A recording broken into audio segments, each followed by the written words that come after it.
Today's video is certified iconic.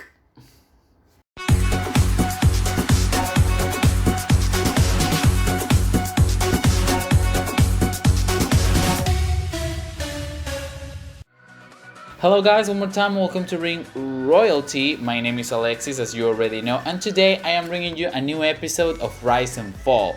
You voted on my main channel, Alexis Girani, for this team to be featured in the series Rise and Fall. So without any further to say, let's talk about Peyton Royce and Billie Kay. Today's video is the Rise and Fall of the IIconics.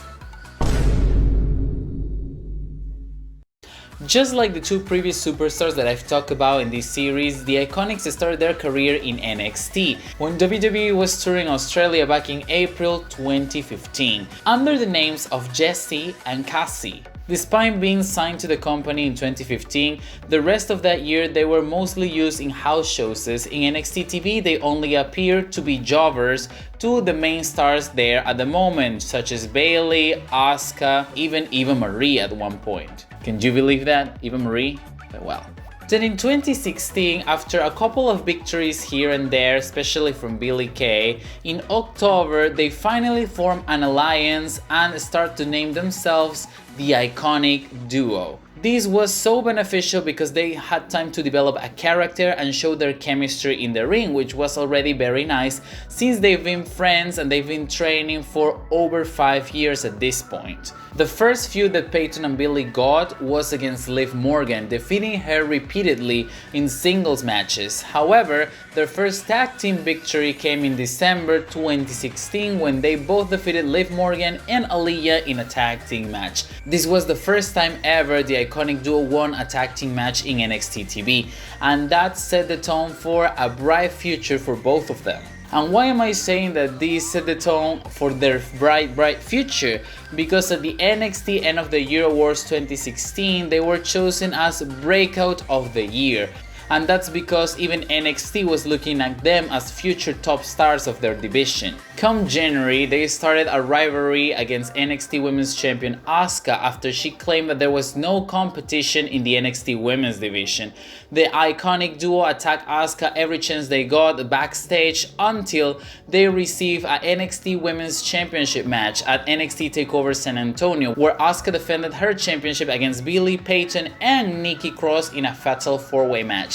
This was the first time ever that Billie and Peyton got a championship match, and I am pretty sure that they got a great showcase. A lot of fans would agree with that, despite not winning the championship that night. Throughout 2017, they got many different victories in singles and tag team matches against the likes of Riott, Liv Morgan, Sarah Logan, Aaliyah, and even Sonya Deville at one point. But it was safe to say that Peyton Royce was definitely the one getting more opportunities during their NXT run, as she not only got that fatal 4-way opportunity, but then she got a singles match against Asuka for the NXT Women's Championship, which she lost again, and later on at TakeOver War Games 2017, she participated in another fatal 4-way match against Kairi Sane, Ember Moon, and Nikki Cross, trying to win the title that Asuka relinquished not long before that. Their last appearance in NXT was in December 2017 when Peyton Royce, accompanied by Billie Kay, was defeated by the new NXT Women's Champion Ember Moon in a singles match.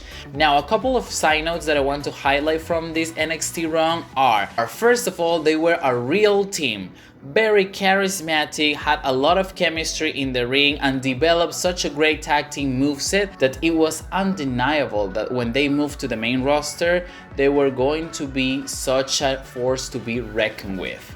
And another couple fun facts that I want to mention before talking about their main roster arrival were that Billie Kay actually had her first match on the main roster in 2016 on Smackdown, losing to Dana Brooke. And Peyton Royce was part of the first ever Women's WrestleMania Battle Royal in 2018. Overall, I would say that their NXT run was very nice. I would always say that the Iconic Duo was the first real women's team that was born born in NXT and then they were moved to the main roster. I'm really happy that that happened. It was such a shame that neither Billie or Peyton could capture the NXT Women's Championship, but then again they were a bit green in the ring back then. But a lot of fans were hopeful that when they moved to the main roster that was going to change and we will see either Billie or Peyton as champions.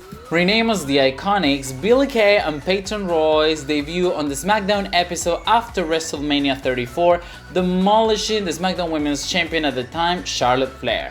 A tag that would let Carmella cash in her Money in the Bank briefcase and become the new SmackDown Women's Champion, but that is off topic. A week after they won their debut on the main roster in their first official match, defeating the team of Becky Lynch and Asuka. Unfortunately, they lost most of their matches, whether they were in one-on-one or tag team matches, in the next few months, until they got into their first real feud on the main roster against Naomi, defeating her in singles matches. They were trying to make her life a living hell, mocking how she didn't have any friends, until Asuka returned to join Naomi, which set a tag team match in the first IIconics pay-per-view on the main roster, WWE Super Showdown. Billie and Peyton managed to defeat Empress Glow in their first pay-per-view match on the main roster, and also it happened to be in Australia, their home country.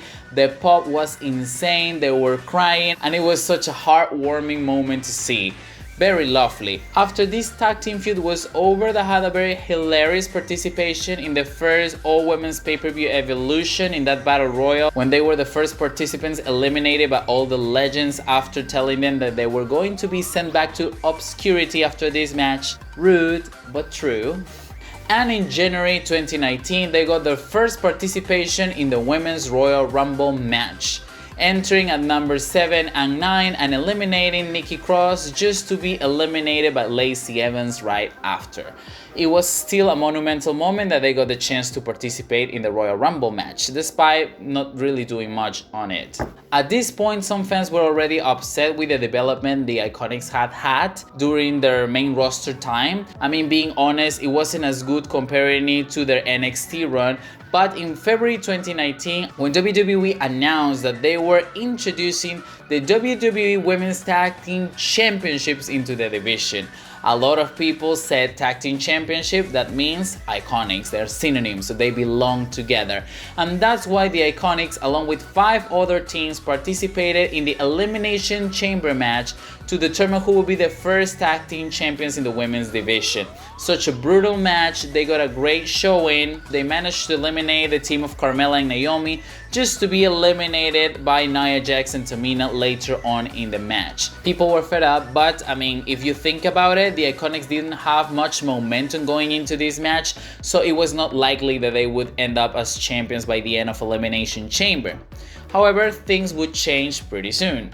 After this pay-per-view and the end of the road to WrestleMania, the IIconics started a mini feud with the winners and first ever champions Sasha Banks and Bayley, defeating them in a non-title match on SmackDown, proving that they deserved to be the #1 contenders.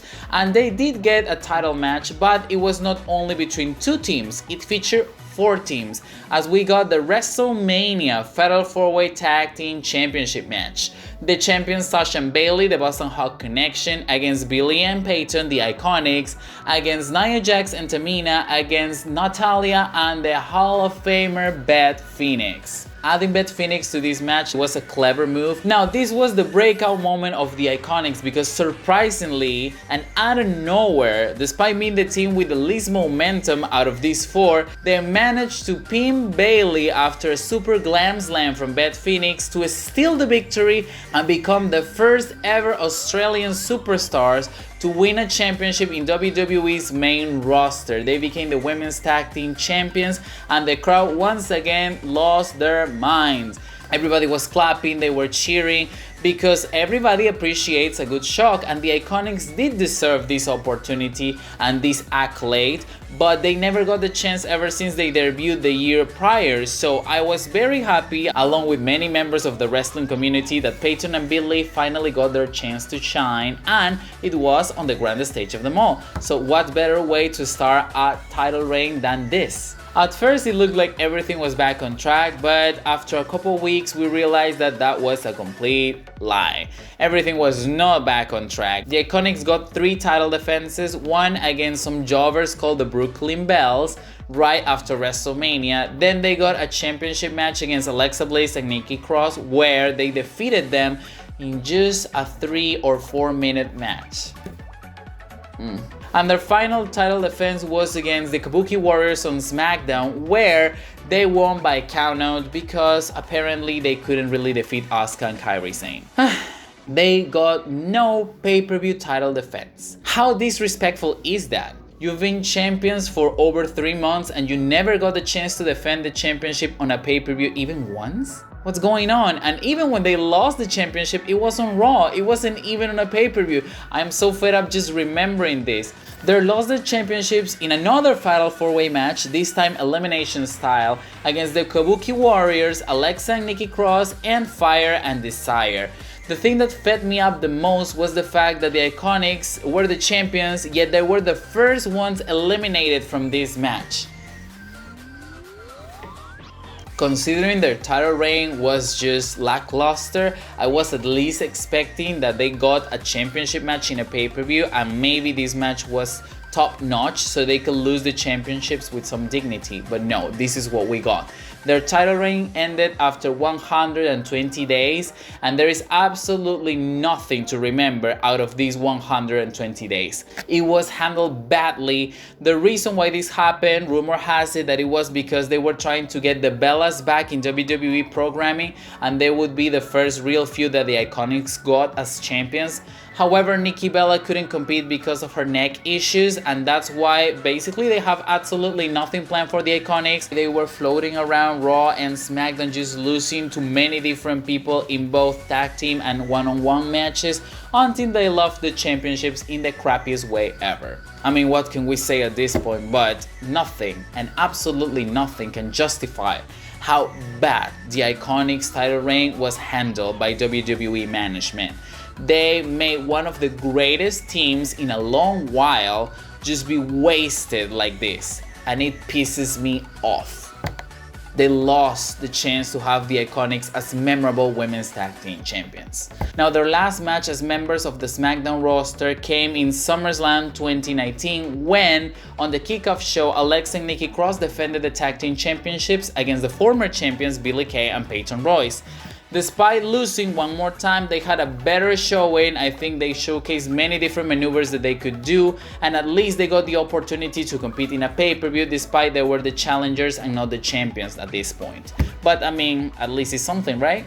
They were MIA for a couple months until they were chosen as supplemental picks in October's WWE 2019 draft.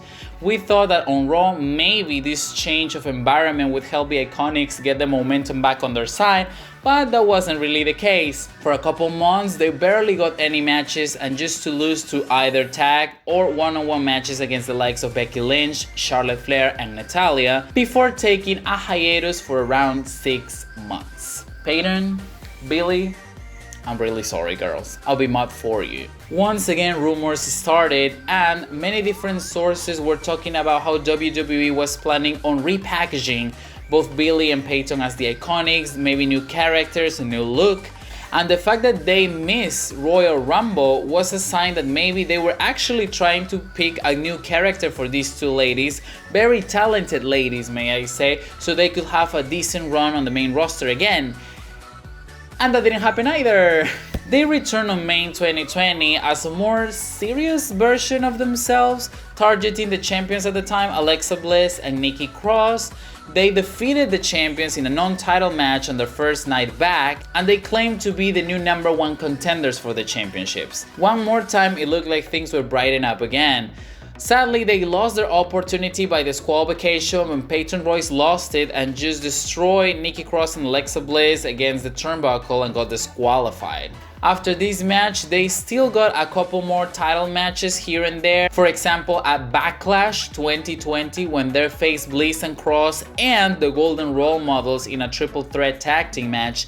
And then they got another title opportunity on Raw where they faced the Golden Role Models, losing both of them and sending them back to the back of the line. bye IIconics, no more titles for you. After being sent to the mid-card, they started a feud with Riott where they were mocking Ruby for not having friends since Liv Morgan wasn't really talking to her after the Riott Squad mess of the rivalry that they had, torturing Ruby in backstage segments and matches. Peyton got a victory over Ruby in a singles match, debuting her new finisher, the Deja Vu, such an amazing brainbuster.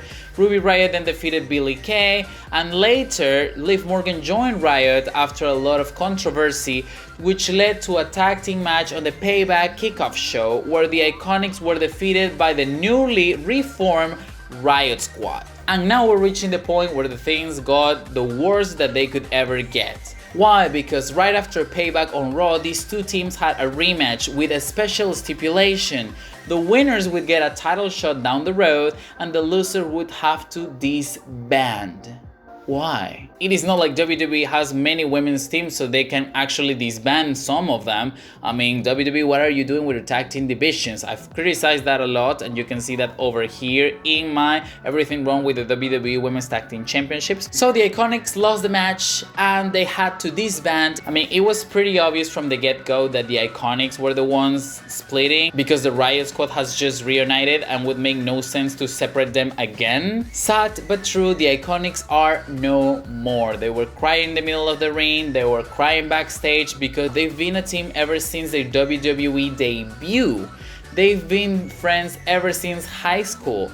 They had such great chemistry and WWE booking was just so bad that they actually not only wasted them as a team, but made them go separate ways. It made absolutely no sense. The reason for the IIconics being disbanded was because there were a lot of rumors that Peyton Royce was going to be pushed to the moon because higher ups along with Vince McMahon had really good expectations from her. And after splitting, Peyton Royce and Billie Kay fought in two one-on-one matches, both of them won by Peyton Royce with the Deja Vu, the first one on Raw and the second one on Main Event. There was no way that the IIconics would stay, or the former IIconics should I say, would stay on the same brand. And that's why in the WWE Draft 2020, Peyton Royce remained on Raw while Billie Kay was sent to Smackdown. And a lot of people were worried that Billie Kay was going to get buried as Peyton Royce had these amazing plans supposedly and there was nothing on the store for Billie Kay.